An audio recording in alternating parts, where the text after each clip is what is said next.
convidada da entrevista desta semana do Jornal Imediato é Cátia Chumbo. É psicóloga e depois de cerca de 1 ano e meio de pandemia vem-nos falar dos efeitos que isto trouxe à saúde mental das pessoas, quem foram os grupos mais afetados e o que é que as pessoas podem fazer também para contornarem, que tipos de ajuda podem recorrer. Doutora Cátia, muito obrigada pela sua Olá, presença. Bia. Antes de Bom mais, dia. agradeço realmente o convite da Mónica para estar aqui presente, para vos falar um bocadinho acerca realmente não só do impacto, mas principalmente das estratégias que nós poderemos utilizar ainda nesta fase, apesar de já se ter passado algum tempo, ainda permanecemos em fase pandémica, portanto há cuidados a ter ainda. Muito bem, se calhar começávamos por isso, pela pandemia. Vivemos cerca de 1 ano e meio já de pandemia. Que efeito é que isto teve na saúde mental das pessoas? Assim, o efeito efetivamente foi muito alargado, foi muito abrangente. Porquê? Porque se calhar se inicialmente nós pensávamos que o impacto seria mais em determinadas camadas, se calhar até mais jovens e etc. Porquê? Porque se calhar foram alguns dos mais afetados por terem que vir para casa, deixarem de estar presencialmente em aulas e etc. Nós começamos a perceber que realmente o impacto estava a ser muito generalizado. Ou seja, em todas as faixas etárias e dependendo muito também nesta fase, se calhar das estruturas familiares que nós tínhamos, se calhar das rotinas que as pessoas tinham, não só do ponto de vista familiar, mas também do ponto de vista social, porque se calhar o impacto principal foi efetivamente sobre as rotinas simples. Quando nós fomos obrigados ao recolhimento, o que é que acontece? Uma das situações mais básicas e que eu ouvi os pacientes dizerem era terem que recorrer, se calhar, a uma ida ao supermercado, que ainda lhes era permitido, se calhar muitos deles, e se calhar isto até em tom de ironia, mas eu vou ter que partilhar, se calhar quererem comprar animais de estimação e etc, que lhes permitissem a saída de casa. Ou seja, nós realmente vemos aqui algum tipo de medidas, até como por exemplo a ida a consultas em que me pediam para irem a determinadas alturas do dia para aproveitarem um bocadinho a saída. Ou seja, nós realmente vimos em determinados casos, eu cheguei mesmo a presenciar algum desespero por parte dos pacientes. E notávamos mesmo, por exemplo, em situações do cotidiano, até quando íamos, por exemplo, ao supermercado, porque como é óbvio eu também fazia as minhas compras, e começamos já a perceber-nos da intolerância das pessoas, da irritabilidade, por exemplo, perante, por exemplo, lá está, no comércio, etc., a falta de paciência, o quererem quase lutar a casa de todos os bens possíveis e imaginários. Nós percebemos isso, que até numa fase inicial foi fator de brincadeira e etc. Porquê? Porque realmente as pessoas começaram a ser assoladas pelo medo, pelo alarmismo e etc. E eu acho que se calhar nesta fase, e era uma das estratégias que eu até falava com os pais, nós precisamos de saber prevenir, de saber cuidar, de saber explicar efetivamente tudo muito direitinho, principalmente às crianças, para não causar o medo, porque aquilo que nós víamos se calhar na criança era a falta de, por exemplo, de ir para a rua brincar com os amigos e tudo mais.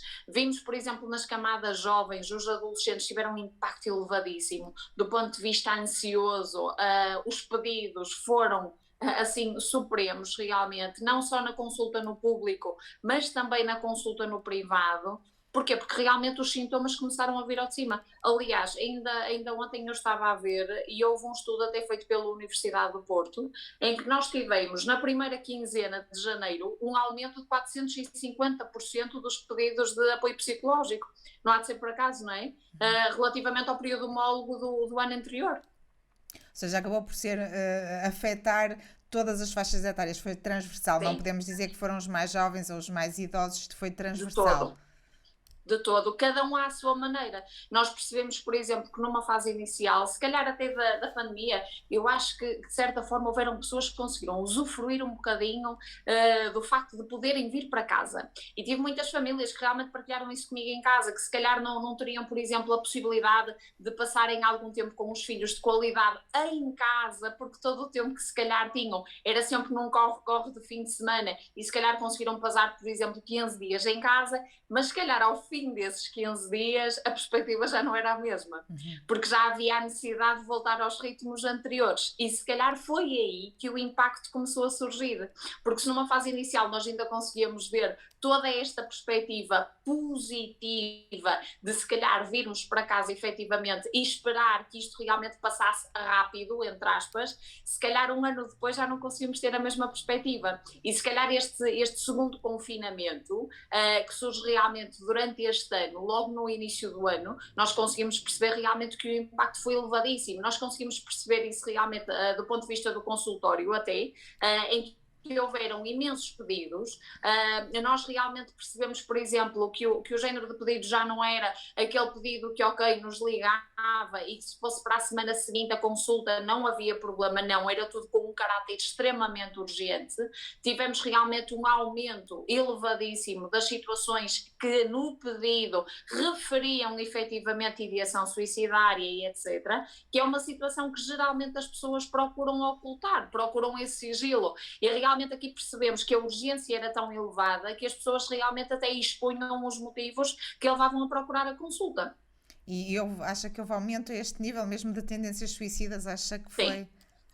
Completamente, completamente. Aliás, eu se calhar até tenho alguns dados e que todos nós se calhar fomos presenciando.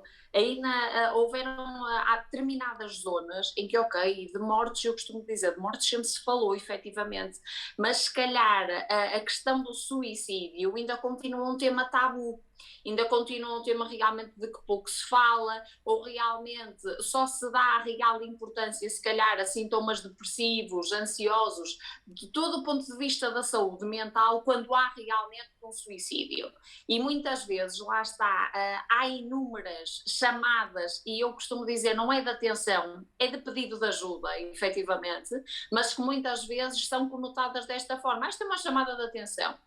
Fez uma ingestão medicamentosa, mas é uma chamada de atenção. Não, ninguém ingere medicação porque está bem. Se à partida o fez para chamar a atenção, isso se calhar já quer dizer alguma coisa, é que alguma coisa não está bem, não é?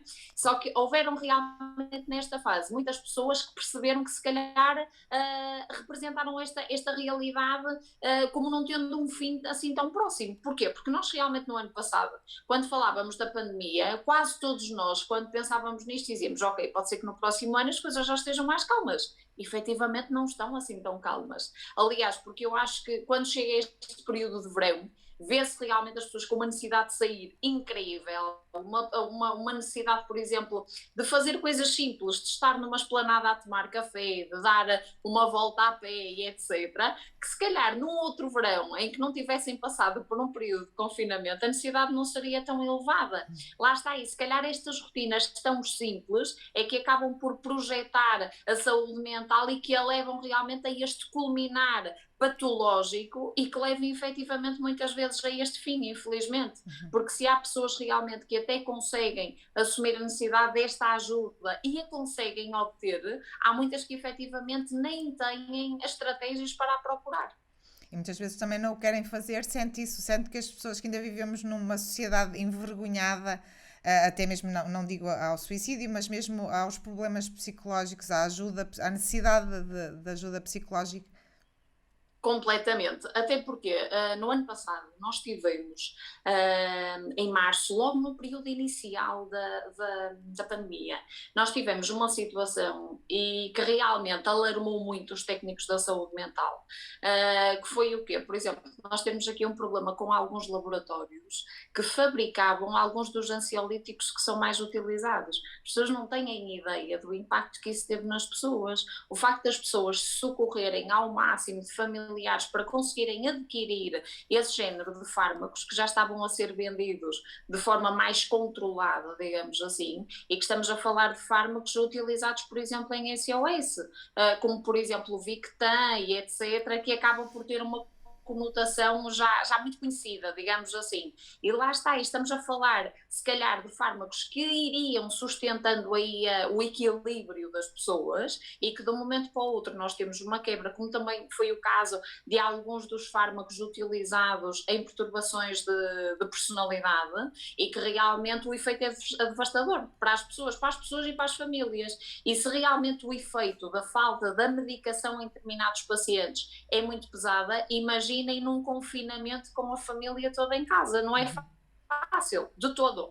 Aliás, nós tivemos efetivamente um agravamento de quem já tinha algum tipo de sintomatologia e tivemos o surgimento de muitos sintomas em quem achava que tinha uma saúde mental completamente equilibrada, não é? Portanto, nós temos que perceber que tão rapidamente temos uma quebra na saúde física como na saúde mental e não deveremos sentir-nos envergonhados por tal. Cada um de nós está sujeito a essa possibilidade, como é óbvio, e cada um de nós deve saber procurar, digamos assim, os sintomas e os sinais realmente quando vão surgindo para conseguirmos procurar essa ajuda de forma atempada e até quase de forma preventiva, digamos assim. Quando começamos a ter ali alguns sinais, há que procurar ajuda, que assim resolvemos a situação de forma simples. Mais rápida. O que é que acha que foi mais difícil ultrapassar? Ou as pessoas terem-se visto em casa, ou terem-se visto privadas de afetos também, principalmente no que diz respeito aos mais idosos, privadas do convívio social. O que é que acha que foi mais difícil de ultrapassar nesta fase?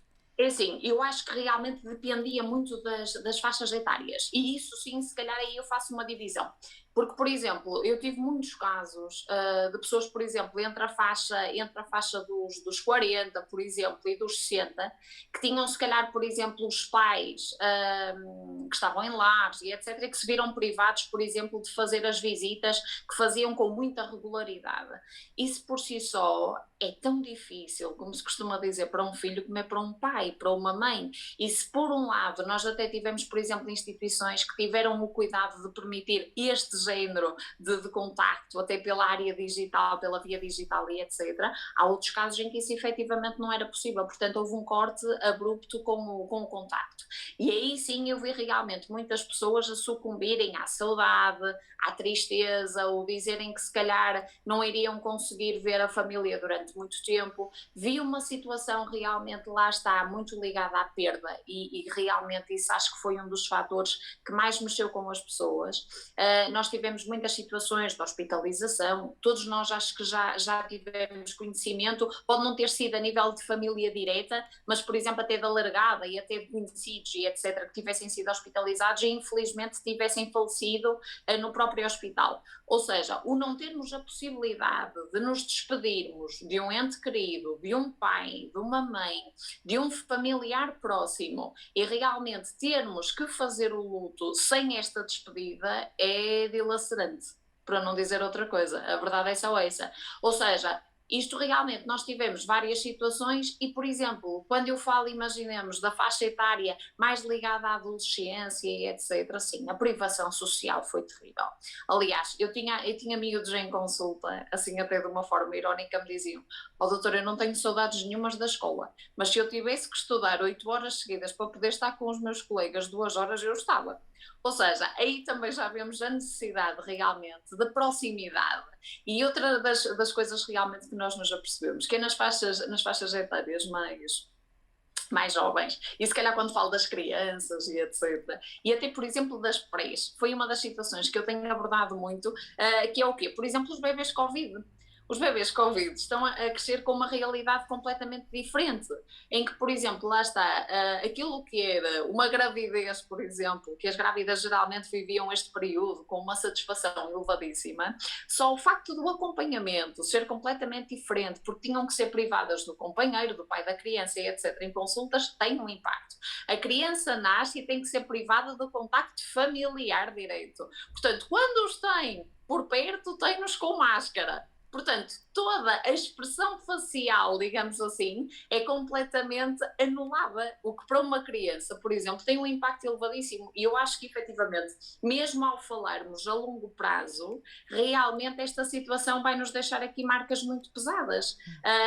Não só, por exemplo, nas crianças, mas nos jovens e etc., a nós adultos acho que nos serve muito de aprendizagem. Percebemos que realmente não conseguimos controlar tudo à nossa volta e que às vezes é uma mais-valia nós sabermos criar estratégias dentro dos confinamentos que vamos tendo. E quando eu digo confinamentos, até dos condicionamentos mais simples. Sabermos lidar com o não podes. porque efetivamente nós sabemos que as crianças são obrigadas a isso diariamente e nós fazemos com que as crianças consigam gerir as regras e etc. E numa fase inicial as crianças foram, como se costuma dizer, super proativos nesta situação. Eu tive muitas vezes miúdos em consulta a dizer aos avós e aos pais e etc. desinfeta as mãos antes de entrar no consultório, a doutora Cátia tem aí o desinfetante, põe desinfetante, ou seja, as crianças a terem esta iniciativa, para nós é uma mais-valia muito grande, porque realmente eles aprendem muito rápido e só não levam a mensagem se nós, enquanto adultos, não lhes passarmos, o que é uma mais-valia.